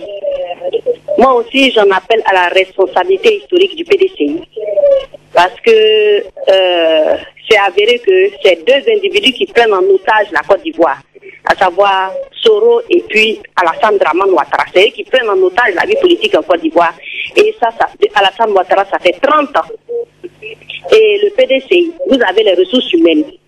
C'est vrai que des fois vous sortez, vous faites des déclarations. Vraiment, ça ne suffit plus. Hein. Compte tenu de la gravité de ce qui se passe dans le pays, les déclarations, on va plus le PDCI doit changer de stratégie dès maintenant. Parce qu'il faut sauver le pays. vous avez la ressource humaine qu'il faut. Parce que quand c'est le PDCI qui a apporté sa légitimité à ce Dramane-là, c'est à cause du PDCI que Dramane est resté, a pu diriger en Côte d'Ivoire. Sinon, personne ne le connaît, c'est pas un Ivoirien. Maintenant, on entend dire autre chose depuis un certain temps. Je vais m'adresser au président Bédié. Vous avez soutenu la forfaiture et puis l'imposture dans ce pays en donnant vos voix à Dramane Ouattara. Aujourd'hui, vous avez demandé pardon au peuple ivoirien. Maintenant, on entend dire que vous allez encore donner votre soutien à Thiam. Thiam même, c'est qui? On dit que parce que c'est le petit-fils du feu Boigny, c'est un passeport pour le paradis. Maintenant, président Bédié, nous n'allons plus accepter cette énième forfaiture-là. Nous n'allons plus accepter cela. C'est pour ça que je demande aux jeunes du PDCI de ne pas soutenir cette candidature de Thiam. Parce que où est la différence entre Thiam et Ouattara? Thiam a été ministre du plan. On parle de Thiam comme si c'était un extraterrestre. Il a été ministre du plan en Côte d'Ivoire. Qu'est-ce qui a changé? Pour dire que tant que vous êtes dans ce système de francs CFA, rien ne va changer. On va enlever Ouattara, on va mettre un Thiam. Les Ivoiriens ne sont pas prêts à accepter cela. Et je dis, il y a plein de choses, de rivières en Côte d'Ivoire, il y a la moitié d'églises en Côte d'Ivoire. Il y a les Akaouba qui sont là. Mais pourquoi vouloir forcément imposer un certain Thiam? Donc c'est pour ça que moi j'interpelle la jeunesse PDCI de soutenir, jamais soutenir Bédié. Bédié, vous avez peur de quoi? Aujourd'hui, vous avez 86 ans. Vous avez peur de mourir? Mais je crois qu'il est temps pour vous de rentrer dans l'histoire. Et si vous le faites, si vous soutenez la candidature de Thiam, aucun Ivoirien ne va vous pardonner, vous serez de l'histoire. C'est pour ça que nous, on attend le vote du PDCI. Je pense qu'il faut sauver la Côte d'Ivoire parce que ce qui se passe, c'est intenable. Voilà quelqu'un qui a fui, qui a abandonné les Ivoiriens à leur propre devant le Covid. On ne sait pas ce qui se passe. Rien ne marche. Il est enfermé quelque part sur une balayette. Il prend tout l'argent, il se pavane là-bas. Et pendant ce temps, nous souffrons. On ne le voit pas. On ne sait pas s'il vit. On ne sait pas où il se trouve. On ne sait pas qui dirige la Côte d'Ivoire. Et on entend dire n'importe quoi. La nuit, on nous agresse. Non, mais c'est grave. Hein. Et tout ça, le PDCI, c'était. Et c'est vous qui avez soutenu ça là. Oh mon Dieu. Je vous remercie. Pour cette série, et je reviens vers nos deux invités. Monsieur Michel de la Côte d'Ivoire. Michel, bonjour. Bonjour, c'est à Michel depuis la Côte d'Ivoire. Chers frères, alors je me présente, je dis Jésus, c'est à Michel depuis la Côte d'Ivoire. Pourquoi vous refusez d'admettre que le président Alassane Ouattara a mis notre pays sur les rails de la considération et de la dignité? Il n'y a plus de chélis en Côte d'Ivoire. C'est un pays qui est tenu de main de fer. C'est très important. Notre pays est respecté dans le monde entier. Ce que nous connaissons. Notre pays est respecté. Et il n'y a pas de plaisanter ici. Gbagbo qui a traîné notre pays dans la boue a été injecté avec son compère de Blé Goudé qui ne faisait que crier. Aucun acte de développement posé, rien. La Côte d'Ivoire sous Gbagbo était comparable à une poubelle. Ce sont les routes de vous voyez, c'est sur ces routes-là qu'on circulait. Gbagbo n'avait pas posé 1 kilomètre de goudron en Côte d'Ivoire. Ils passaient leur temps, son régime passait leur temps à assister aux décisions de Miss pour les marier. Il ne fallait que marier les Miss. Ils étaient des adeptes des jeunes filles à qui ils distribuaient des grosses cylindrées. Et ils pensent que être au pouvoir, c'est crier chaque matin. Crier chaque matin. Blé Goudé passait son temps à crier. Alors, le président Ouattara nous a débarrassé de ces pestes-là. Donc, le pays est bien tenu. Depuis que le président Ouattara est au pouvoir, c'est la paix. De 2010 à maintenant, c'est la paix. Les gens parlent des Ivoiriens. Les Ivoiriens sont d'accord avec Ouattara. Voilà pourquoi ils ne réagissent pas. Sinon, l'Ivoirien est réactionnaire. Il ne parle pas parce qu'il est d'accord avec Ouattara. Ce sont les nostalgiques qui parlent de Gbagbo et de Blé Goudé. Voilà ce que je voulais dire. Merci, cher ami Michel, pour votre contribution depuis la Côte d'Ivoire. Alors, je reviens vers nos deux invités. Président Bandakani, je commence par vous et puis nous irons du côté de Dr Boga. Alors, je reviens comme ça avec une information très fraîche vraiment. Ça tombe pratiquement à l'instant, il y a quelques minutes seulement. En réaction à la décision des autorités ivoiriennes, bien sûr, de retirer aux individus et aux organisations non gouvernementales le droit de saisir directement la Cour africaine des droits de l'homme. Voici ce que dit Amnesty International. Elle estime tout simplement que c'est un recul pour les droits humains en Côte d'Ivoire. Alors, venant d'Amnesty International, quand même, président Bandakani. Vous êtes en train de me provoquer, Bachir. Vous êtes en train de me provoquer. Non, mais il s'agit quand même de comprendre. Il faut poser la question au docteur Boga. D'accord, le docteur Boga va répondre de toute façon. Je comprends. Je vais vous répondre. Je vais vous répondre. D'accord. Alors, allons-y. Mon frère, il est bon de rire là-bas. Voilà. Non, pour être plus sérieux, ben, il faut qu'il y ait de l'humour. Hein. Il faut qu'il y ait de l'humour parce que la joie, c'est le sourire et la joie, le rire africain a permis au peuple africain de survivre. Hein. Ouais. Tout ce qui était programmé. Donc le riz, c'est une arme de combat en Afrique. Monsieur Bachir, ma réaction va avoir deux dimensions. D'accord. Comme toujours, quand les crapules, c'est-à-dire se déchirent, c'est une bonne chose pour les justes. Amnesty International, c'est une organisation crapuleuse et criminelle. Je l'ai suffisamment démontré ici. Qui ont contribué à porter M. Ouattara au pouvoir et qui contribuent à détruire l'humanité en servant de cheval de Troie aux criminels internationaux qui détruisent le monde. Tout à l'heure, je ferai encore le lien avec le Covid pour que vous voyez très bien que ce que vous appelez amnistie et toutes ces saloperies-là qui parlent de l'homme, ce sont des criminels. Donc, si une ancienne, c'est-à-dire une victime civile du crime international désigne leur ancien poulain comme étant quelqu'un qui veut le droit de l'homme. Mais vous voulez que je pleure son sort? Donc si Amnesty International dit que le président Ouattara veut le droit de l'homme, mais Amnesty International ne peut que confirmer ce que nous on dit depuis 10 ans. Question, est-ce que dans cette, puisqu'on sait que généralement quand ça arrive comme ça, ces organisations demandent qu'il y ait des sanctions sur les États. Est-ce qu'on peut aboutir à cela? Non, ils ne peuvent pas, jamais. Non. Oui. D'abord, c'est une comédie. C'est d'abord une comédie. Vous savez que Amnesty International et Human Rights sont sur une position difficile. En Afrique, nous les avons mis dos au mur. Et ils sont le jeu qui fait. Je vous avais parlé ici entre 2000, je crois, 2015-2016, quand nous avons commencé la bataille, c'est monté à un niveau ici. Nous démontrions qu'Amnesty International, ce sont des comédiens.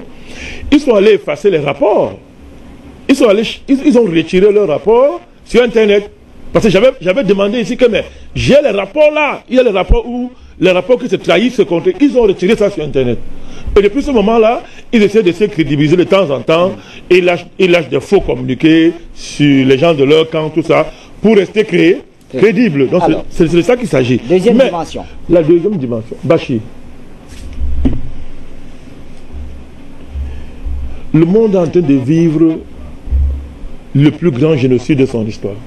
C'est-à-dire que des États, des groupes d'individus, des réseaux se sont assis, ont créé un virus et ont organisé la mort des milliers de personnes en propageant ce virus dans un plan qui est clair de diminuer la population mondiale. Vous avez entendu M. parler de ça? Vous avez entendu Omar parler de cette affaire? Le débat il est là et nous on ne va pas laisser. Je ne sais pas comment. Moi, quand le Covid a commencé, Bachir, j'ai dit que ce n'est pas une pandémie. Je suis laissé tranquille. Les panafricanistes autoproclamés sont arrivés. Aujourd'hui, vous avez vu ce document, non? Je rappelle à nos téléspectateurs notre sujet sur le Covid-19, puisque ça devait être notre second sujet aujourd'hui. On l'a ramené à demain matin, ligne rouge exactement, pour avoir tout le temps nécessaire d'en parler. Vous avez vu ça, non? Très bien. Nous on travaille, on se documente. Nous ne parlons jamais de ce que nous ne connaissons pas, par la grâce du Seigneur qui nous protège. Nous avons dit que ce n'est pas une pandémie. Aujourd'hui, regardez à quel niveau on se trouve. Ils se trahissent entre eux. Et c'est que le début. Amnesty International qui parle de droits de l'homme, elle est où aujourd'hui pour dire la vérité sur le Covid? Où est la Cour pénale internationale? Où est Mme Bensouda? Elle est où? Tous les dictateurs du monde africain, c'est besoin qu'ils sont les plus grands criminels. Mélangez tous leurs crimes. Ça vaut ça, le Covid? Où sont passées ces ONG? Donc nous on rit parce que c'est fini tout ça. C'est la fin de l'Occident. Quand je dis Occident, hein, c'est pas seulement une affaire de peau, hein, ouais, voilà. De blanche. L'Occident, c'est une galaxie intellectuelle, spirituelle, qui regroupe les Noirs. Ils sont même très nombreux dedans. Moi, je les appelle les Afro-Occidentalistes. Ils sont pleins dedans. Donc c'est fini cette affaire. Personne ne parlera plus des droits de l'homme. Personne ne parlera plus des droits de l'homme. C'est-à-dire que version Amnesty, c'est terminé. C'est terminé. Ce sont des vieilleries. Ce sont des criminels. Alors, donc quelle organisation criminelle nous disent que un ancien membre de leur gang fait des crimes? Bachir, c'est nouveau ça. Hein? Bon, eux, ils voulaient qu'ils fassent quoi? C'est un gang de criminels. Qu'est-ce qu'Amnesty voulait que le président Ouattara fasse? Qu'il fasse avancer les droits de l'homme. Mais nous, on a dit depuis 10 ans que ce n'est pas le cas. Pendant qu'eux, ils se taisaient et protégeaient ce régime. Ils se sont tués sur tous les prisonniers politiques qu'il y a en Côte d'Ivoire. Nous, on criait ça ici. Amnesty International, ils n'ont rien dit. Partant de votre analyse de tout à l'heure, vous nous démontriez que l'affaire ivoirienne est au-delà de Guillaume Soro et du président Ouattara. Vous nous avez parlé des réseaux. Oui. Alors, est-ce que ça veut dire que dans ce cas, même certaines organisations des droits de l'homme ont pris parti pour un camp plutôt que pour l'autre? Mais tout le monde sait aujourd'hui. Depuis que le président Ouattara a dit qu'il n'est plus candidat. C'est terminé, non? Ouais, faisons pas moi, je ne fais pas de débat en arrière-garde. Moi, j'avance. Notre rôle, c'est d'ouvrir là où certains ne voient pas. Vous voulez que moi, je vienne parler de... Nous, on a réglé le dossier Ouattara depuis. C'est réglé depuis. C'est-à-dire que nous, on savait que les dynamiques vont arriver là. Et nous avons prévenu que quelqu'un a dit, Salvé de Goudieu le disait, que bon, c'est comme papier hygiénique, on jette après usage. J'ai du respect pour le président Ouattara, mais c'est pas moi qui est en train de dire qu'il est un papier hygiénique. Il est en train de voir comment on est en train de le traiter là maintenant. Donc, Ouattara n'incarne plus l'avenir, M. Bachir. Il n'incarne plus l'avenir. Ils l'ont utilisé, ça va, il a enrichi sa famille, il a pillé l'argent, tout ce que veut, il a eu sa part. Maintenant, il faut qu'il se retire dans l'impunité. Parce qu'il fait trop de bruit, on peut aller soulever les dossiers pour dire que comment tu vas aller à la CPI. Donc, Ouattara ne va déranger personne. C'est même pas lui qui se bat. C'est-à-dire que ce sont tout à l'heure là, j'ai suivi mon ami Michel. Oui. Et Michel, je suis très content que tu parles sur Afrique Média. Hein. Nous, on va se battre pour que tu parles toujours. Mais je veux te dire qu'en Côte d'Ivoire, il n'y a pas de télévision privée, monsieur Michel. Mais toi, tu viens parler sur une télévision que le régime que tu soutiens finance la fermeture, Michel. Et nous allons toujours tout faire quand tu viens parler ici. C'est ça la grandeur, madame Michel. Deuxième chose, toi-même tu as dit, tu as dit, que la Côte d'Ivoire est tenue de main de fer. C'est toi, Michel, qui a dit. Donc je ne veux pas dire plus que ça. Toi-même tu as dit que main de fer, c'est pas gant de velours, Michel. Main de fer, c'est main de fer. Donc, c'est un dictateur. Toi-même tu veux dire que Ouattara, c'est un dictateur. Puisqu'il tient la Côte d'Ivoire de main de fer. Vous devez toujours parler vite sans réfléchir. Et en parlant trop vite, là, vous trahissez.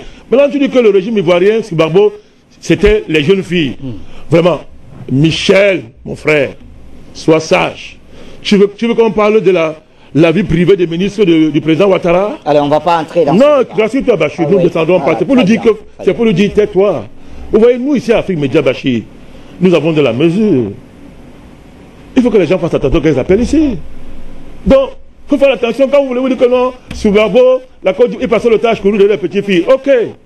Nous, Bachir, nous ne descendons pas à ce niveau. Oui. Le débat, il est là. Toi-même, tu as qualifié ton pays. Tu as dit que c'est main de fer et tout, mon cher. Bachir, j'ai terminé. Oui. Ou bien, je garde ça pour la fin. Oui, c'est mieux pour la fin. Okay. Comme ça, on va vers tu veux que mon frère parle aussi. Très bien. Voilà. Docteur Boga Gervais, alors sur la sortie quand même de ces organisations internationales, notamment Amnesty International qui estime que la démarche de la Côte d'Ivoire aujourd'hui est un recul pour les droits de l'homme. Alors pour vous qui êtes justement militant des droits de l'homme à la tête d'une organisation qui défend également les droits humains, comment vous analysez cette sortie d'Amnesty International?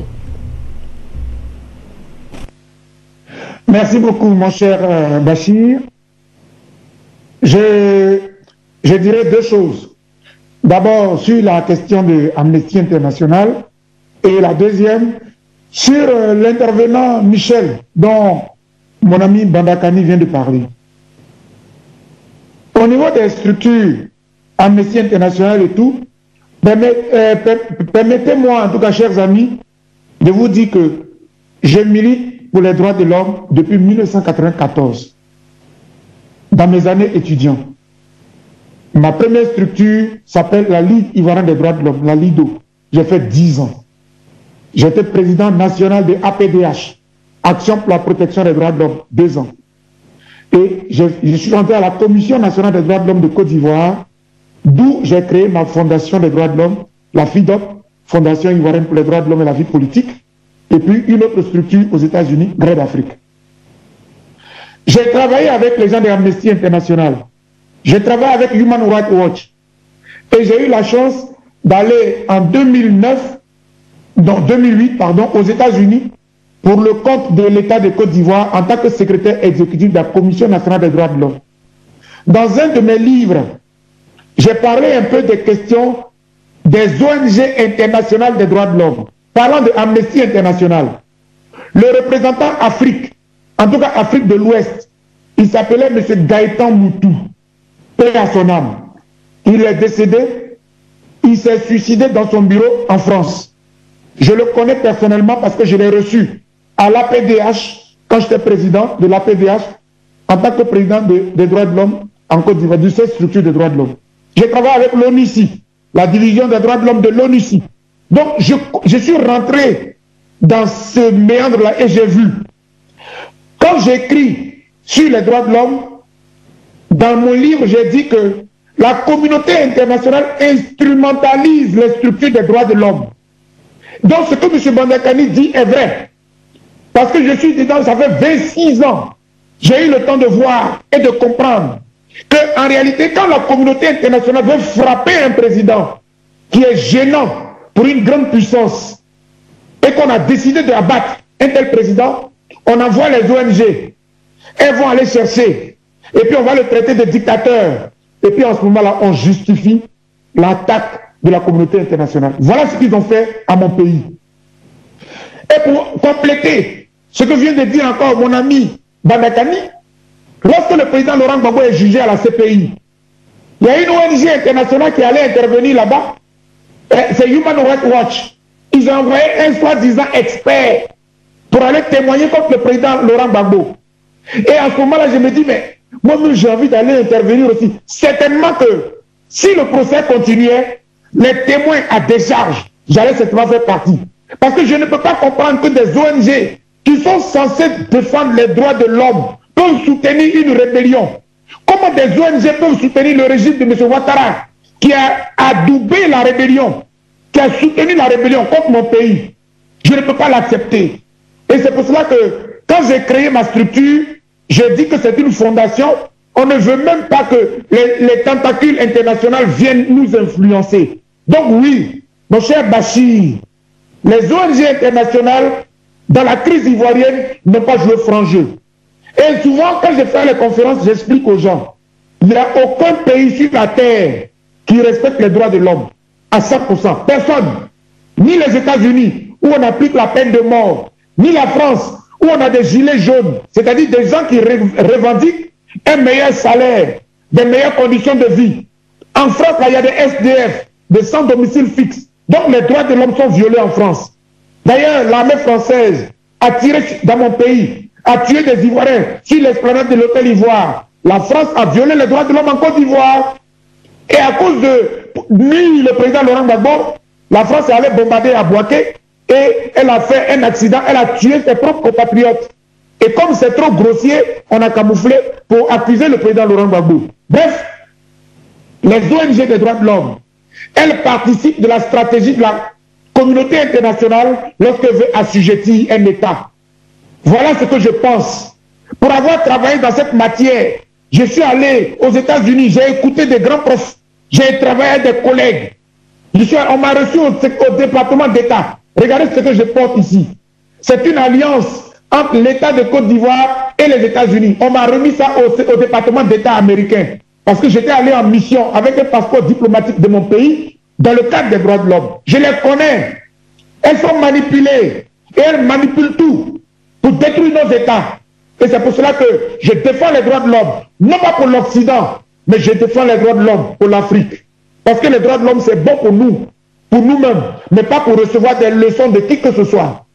Donc si aujourd'hui, pour une fois, ils disent que M. Ouattara a violé les droits de l'homme, mais M. Ouattara, allez-y me dire, qui a tué à Diokwe? Qui a tué à Diokwe? Mais qui a tué à Naïbli? Qui a tué à Naïbli? Que dit Amnesty International? Que dit Human Rights Watch? Qu'est-ce qu'ils en font? Ils se sont tués. Parce que ce n'est pas Laurent Gbagbo qui est au pouvoir, c'est Ouattara. Donc c'est leur pion. On se tait. On l'a cajolé pendant 10 ans. Personne n'a critiqué M. Ouattara pendant 10 ans. Aucune opposition ne peut faire de meeting pendant 10 ans. Aucune opposition ne peut avoir droit de parler pendant 10 ans. Où est Amnesty International? Où est Human Rights Watch? Ce sont des collègues, mais je suis déçu.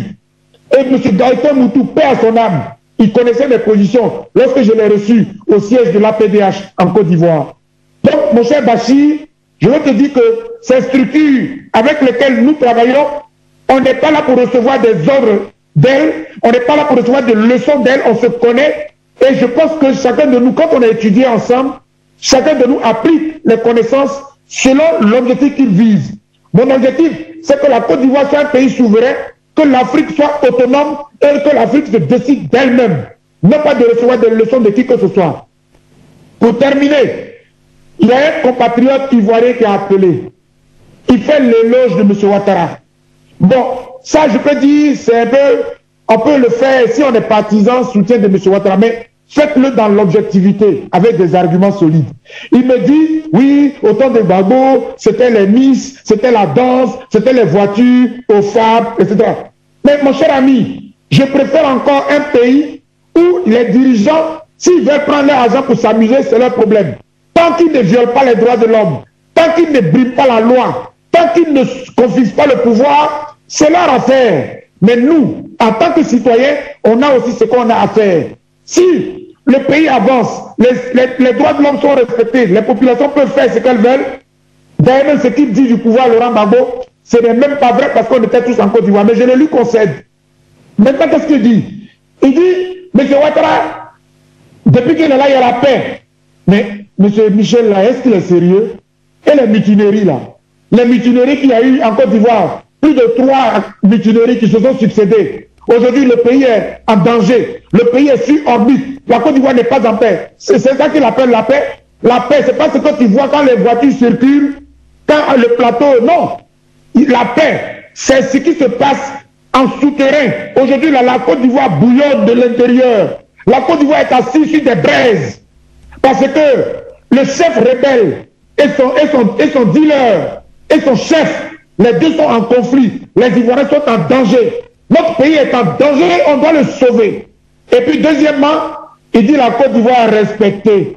Sous M. Ouattara, la Côte d'Ivoire est le respect.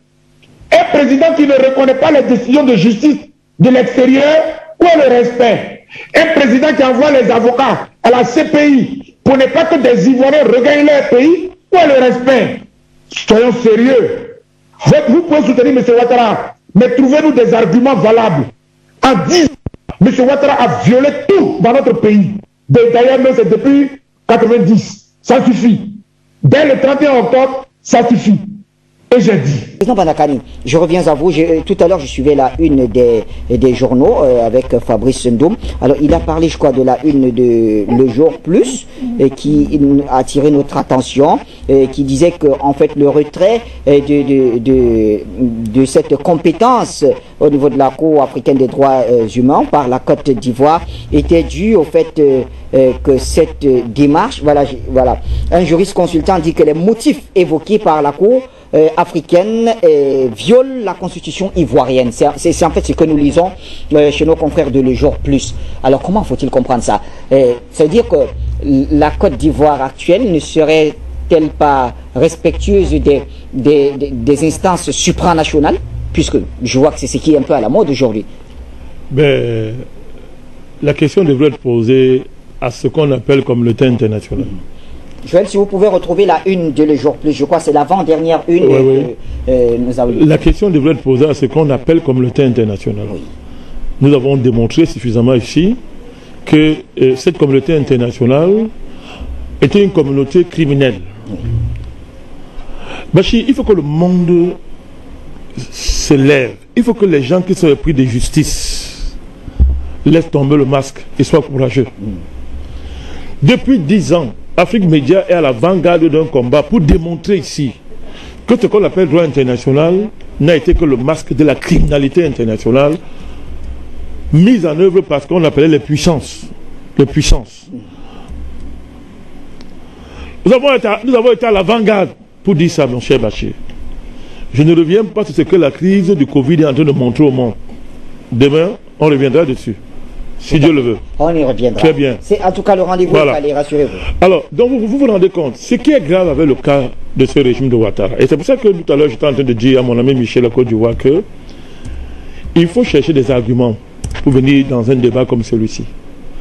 Parce que je ferai un parallèle rapidement, et je sais qu'il nous écoute, pour lui démontrer en quoi sur le plan intellectuel il n'est pas honnête. Lorsque Ouattara dirigeait la rébellion et garantissait 25 millions tous les mois à M. Soro, Isiaka, il était 3 et un autre, je crois, IB, quand il dirigeait la rébellion, c'est eux-mêmes qui ont dit, hein, dans une vidéo, la vidéo existe, ils reconnaissaient que le père de la rébellion, c'est Ouattara, il donnait 25 millions à chacun des 3, ça faisait 75 millions tous les mois.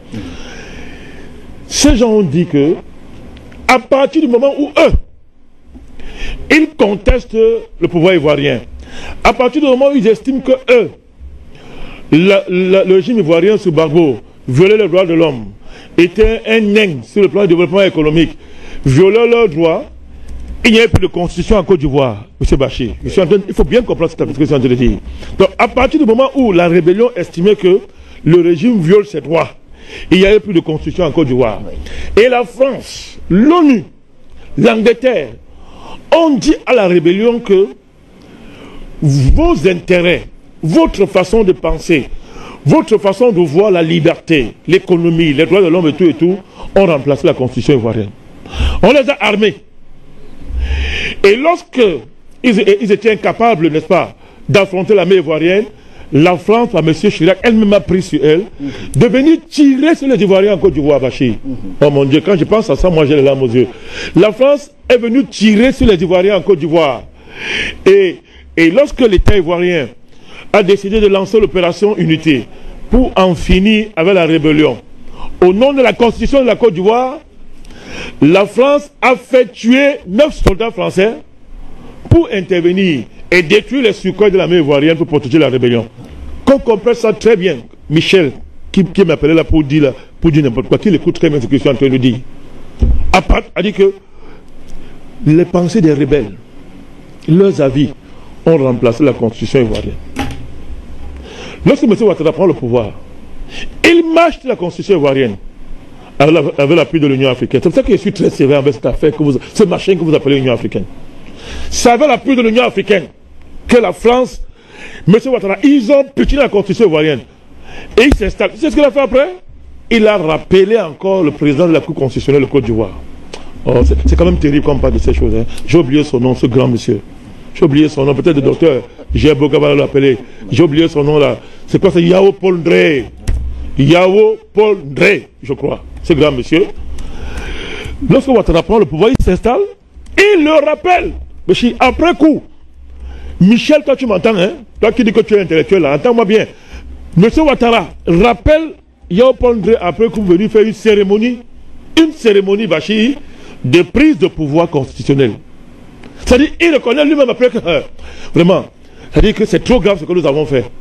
Il faut quand même qu'on rétablisse un peu la continuité constitutionnelle de la Côte d'Ivoire. C'est trop grave quand même ce qu'on a fait. Sur la forme quand même, ils obligent Yao Paul Ndré à venir, n'est-ce pas, s'asseoir pour donner, c'est-à-dire le sceau constitutionnel au crime de la prise de pouvoir. Tout à fait, c'est bon. Yao Paul Ndré. Non, oui, tout à fait, Yao Paul Ndré. Alors, M. Bachir, aujourd'hui, M. Ouattara oppose la Constitution à M. Guillaume Soro et à tout ce qui conteste son pouvoir. Au nom de quoi? Au nom de quoi? Puisque lui, il a pris le pouvoir sur la base de ce que, à partir du moment où un rebelle, un opposant, à l'appui de la communauté internationale autoproclamée, tout ce que dit au-dessus de la Constitution. Et on vit ça au Cameroun, mon pays. Au-dessus. Et voilà qu'aujourd'hui, n'est-ce pas, monsieur Ouattara oppose la Constitution à ce qui s'oppose à lui. C'est la fin de cette abjection politique. On est en train d'aller vers la fin. Notre bataille, Bachir, je le répète, c'est que le pouvoir, la Côte d'Ivoire, ne doit pas tomber dans les mains des antipatriotes. C'est ça la bataille à mener. Très bien. Je termine plus que de donner la parole à Boga. Tu as la dernière parole, non? Docteur Boga est en ligne, me dit-on. Docteur Boga, alors, tout à l'heure, ma question a été celle de savoir si la constitution ivoirienne, selon l'interprétation des autorités actuelles, serait au-dessus de toutes les juridictions supranationales, au vu quand même de l'acte posé, la décision de retirer, de se retirer de ce protocole d'Arusha. Alors, mais à côté de cela, une dernière question, et c'est par là que nous sortons. Est-ce qu'à travers ce qui vient de se passer, on peut dire que le rêve présidentiel de Guillaume Soro est désormais refermé sur lui-même?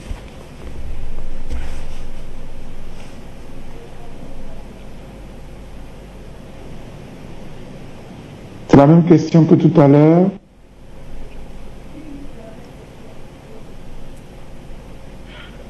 Très bien, merci beaucoup mon cher ami Bachir.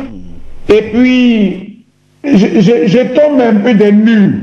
Je tombe un peu des nues quand j'entends ce raisonnement et qu'on nous fait croire qu'il s'agit d'un juriste. Bon, peut-être que c'est un juriste qui refuse de lire le droit, de dire le droit, en tout cas de lire les textes, et qui peut-être préfère plutôt défendre une chapelle politique. Mais la constitution de M. Ouattara, leur constitution qu'ils ont adoptée le 8 novembre, qu'il a promulguée le 8 novembre 2016 et qu'il vient de modifier récemment, au moment où vous posez la question et que mon ami et copanéliste Banakani répondait à cette question de ce fameux juriste, j'ai ouvert la constitution de M. Ouattara. Et je veux dire à tous les partisans de M. Ouattara que on ne va pas lire tout ce texte-là, mais il y a un extrait qui répond clairement à la question et j'en dirai un mot. Je lis ceci, on est dans le préambule de la Constitution. Ce que les juristes appellent le préambule, ce qu'on appelle le préambule dans la Constitution, c'est l'introduction.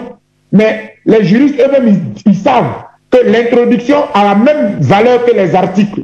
Donc de la première lettre jusqu'à la dernière lettre dans la Constitution, c'est la Constitution.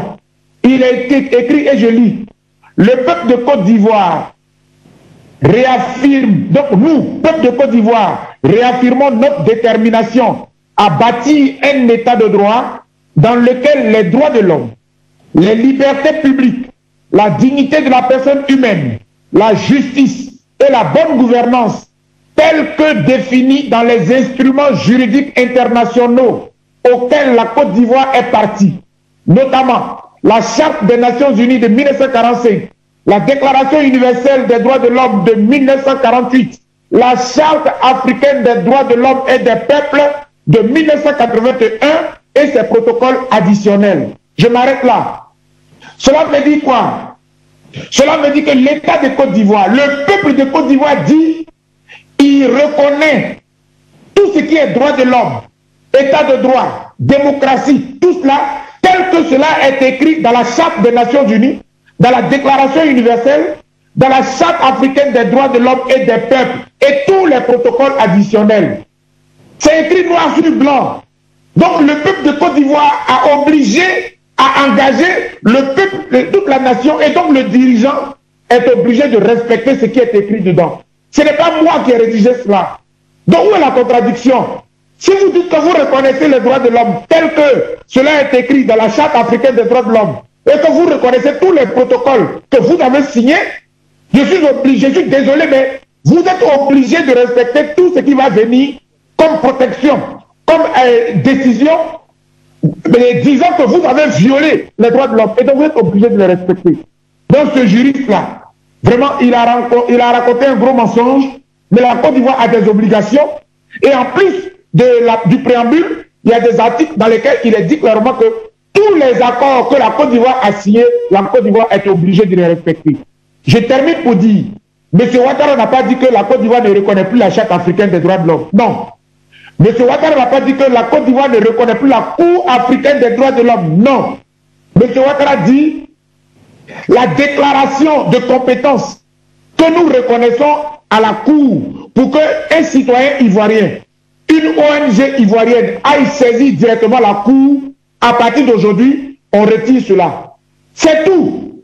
Mais en attendant, les dossiers qui sont déposés devant la Cour, le dossier Guillaume Soro, mais avant, le dossier de la Commission électorale indépendante, qui sont déposés, vont suivre leur cours. Et M. Ouattara est obligé de se soumettre à cette décision-là. Voilà ce que je voulais dire, simplement. Mais tout dépend des Ivoiriens.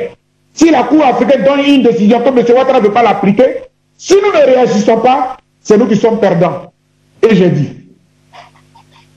Merci infiniment, docteur Boga Sako Gervais. C'était notre dernière prise de parole pour ce matin. On vous souhaite vraiment beaucoup de chance dans toutes vos activités de la journée, pourquoi pas celles qui suivront tous les autres jours. Merci infiniment. On se retrouve. Président Bandakani, au moment où nous sortons, on n'a plus qu'une minute. Et ma question, la dernière, c'est celle-là. Sur l'avenir politique de Guillaume Soro. Je veux dire, son rêve présidentiel, au vu de ce qui se passe, est-ce qu'il peut, est-ce qu'on va dire que c'est désormais peine perdue? Guillaume Soro, malgré sa déclaration de candidature pour 2020, ne pourrait pas compétir. Ben, vous savez, la démarche de M. Guillaume Soro est fondée sur le fait que, sur le principe organisateur de la France-Afrique, qui est dans la continuité de la charte de l'impérialisme, à savoir, si les tuteurs occidentaux sont avec toi, tu prendras le pouvoir. Oui. Donc c'est tout. Donc à partir de ce moment-là, tant que l'arbitre des contradictions ivoiriennes demeurera la France et le gang international qui a détruit ce pays, M. Guillaume Soro prend dans sa tête que, n'est-ce pas, il sera président. Mais le monde a changé. Le monde a changé. Et il faut faire extrêmement attention parce que le camp du président Ouattara a encore des capacités de nuisance extraordinaires, a encore des alliances puissantes et solides qui ne l'ont pas encore abandonné. Ce n'est pas parce qu'il y a des mutations en France, dans le cadre de la droite française, que forcément ça garantit à M. Guillaume Soro, n'est-ce pas, le succès de sa démarche. C'est là où un peu il y a de la naïveté géopolitique dans sa démarche. Mais ça ne me surprend pas. Ça ne me surprend pas. Les gens ne tirent pas les leçons de l'avenir. Deuxièmement, ce que je veux dire, c'est que ce qui est le plus important pour moi, là encore, regardez le double jeu de ce que vous appelez communauté internationale. Quand c'était un régime qui était un régime patriotique, quand c'était Gbagbo, on a rappelé, fatigué ces choses, la supériorité du droit international sur le droit national. On a même soutenu le fait que la France, c'est-à-dire que ce soit l'ambassadeur, c'est-à-dire à l'ONU, parle au nom de la Côte d'Ivoire. On a accepté ça, c'est-à-dire que quand on disait Côte d'Ivoire à l'ONU, c'est l'ambassadeur de France qui venait parler de la Côte d'Ivoire. Tout cela justifié. Observez bien, lorsque le régime d'Abidjan est en porte-à-faux avec cette question de la supranationalité, du droit, ma chère, bon, vous savez que moi je suis très circonspect par rapport à ça, mais regardez dans le même genre, silence total. Union européenne, silence. Tout le monde est silencieux. C'est pour vous dire dans quoi nous trouvons. Les rapports de la contradiction entre la puissance, la manière dont les États-Unis, la France, l'Angleterre, tous ces pays-là conçoivent la puissance, rend impossible, dans les conditions actuelles, Bachir, l'avènement d'un vrai droit international. C'est la crise du Covid-ci qui va ouvrir les nouvelles portes, avec des investissements sérieux que les peuples feront, n'est-ce pas, qui vont ouvrir de nouvelles portes. Et nous sommes très confiants dans cette bataille. Je termine, Bachir, avec quelque chose d'extraordinaire concernant le camp Guillaume Soro, M. Guillaume Soro. Vous savez, dans la vie, on ne construit pas en érigeant la trahison comme principe. Aujourd'hui, M. Guillaume Soro veut faire chanter le président Biya. Matin, midi, soir, il envoie son protégé, dont je ne ferai pas l'honneur de prononcer le nom, insulter le président Biya dans les réseaux sociaux, matin, midi, soir. Il y a un prétendu philosophe là qui prétend être philosophe et qui, matin, midi, soir, s'attaque au président Biya. Matin, midi, soir. Aujourd'hui, c'est même allié ouvertement, n'est-ce pas, avec la clique de politiciens locaux. Là encore, je ne ferai pas l'honneur de citer. Mais, souvenez-vous quand M. Guillaume Soro est arrivé à Yaoundé à l'époque, faisant pieds et mains pour être reçu par le patriarche président Biya. Et au sortir de l'audience, vous pouvez retrouver les vidéos. Qu'est-ce qu'il avait dit à l'Afrique? Je viens de rencontrer un sage, un grand homme, un papa qui m'a donné des conseils extraordinaires. Aujourd'hui, parce que vous savez que le président Biya ne se mêle pas des affaires intérieures de notre État. Et ça, c'est du panafricanisme, les gens ne le savent pas. C'est du panafricanisme. Aller allumer le feu chez les pays voisins, c'est pas du panafricanisme. Le président Biya ne se mêle pas des affaires de notre État. Il passe par son soi-disant protégé, avec qui ils se sont enrichis en versant du sang, pour que celui-ci insulte matin, midi, soir, celui qu'il appelait hier patriarche. Quand on bâtit sa vie, Bachir, sur la trahison et sur des contradictions permanentes, sans aucun égard pour la morale, Bachir, ni pour l'éthique, on finit mal. Et la saison-ci qui s'ouvre dans le monde n'est pas bonne pour des gens comme Guillaume Soro. Merci infiniment, Président Bandakani. Un grand merci donc à notre co-panéliste depuis Paris, Dr Boga Gervais Sako. Merci à tous nos téléspectateurs, très nombreux vous étiez.